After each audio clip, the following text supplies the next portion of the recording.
Welcome back, guys. Today I'm just going to be explaining something very brief on Bitcoin, and we shall start off this video with the high time frame, which is the H1. But some of you can use maybe the week one just for perspective. So the first thing that you notice on the week one is that price has already reached a strong demand zone. Okay, so this is a strong demand zone from the weekly time frame, which is in line with the support and resistance. Okay, so we had a support and resistance on the left, and also we had a demand zone. Okay, so there is an order block first of all. Okay, but so this origin from there up to there, it's a good zone to buy from. That's what's been previously happening with price. Okay, so in most of the cases, if you're to buy here, where would you put your TP? In most of the cases, you can put it at the next supply zone. Okay, so we want to first of all check out the daily time frame and see what price has been doing so far. So from the daily perspective, you see already that price has already formed resistance. We see that price here made a drop-based drop. Okay, that means this is a strong demand zone. Okay, a supply zone, sorry, and also it's in the same line with a support and resistance. Okay, so that means it's a good zone to take.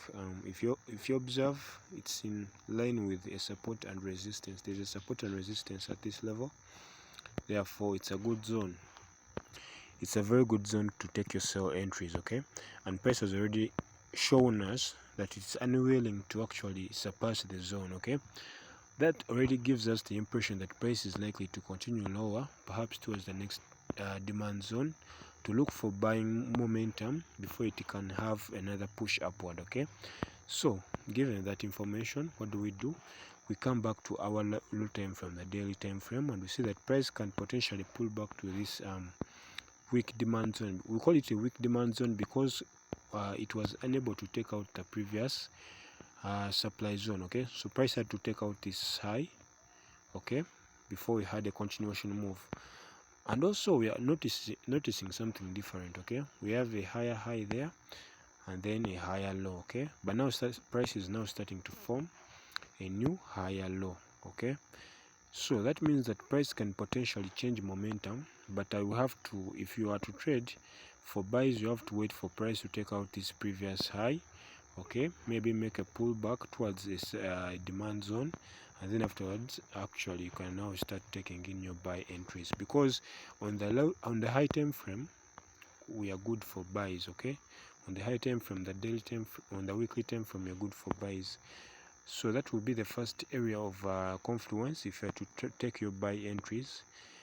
And yeah, that's it for Bitcoin right now. So you go to the H1 to further analyze your position and see where price could potentially look for before it started to push up. Okay, so you observe that previously on the H1, price is actually making, there's already a change. Okay, so this was the previous low. Okay, and then this was the previous high. Okay, price took them out to form a new higher high over here.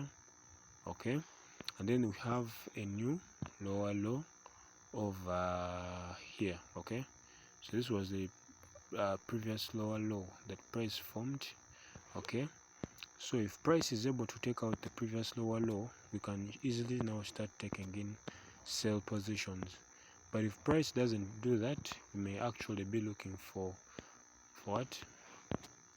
Continuation entries. So go to the M15 just for formality.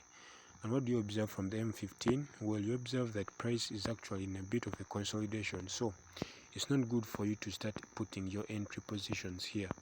But from the daily perspective, you know that price is likely to first of all make a push downward.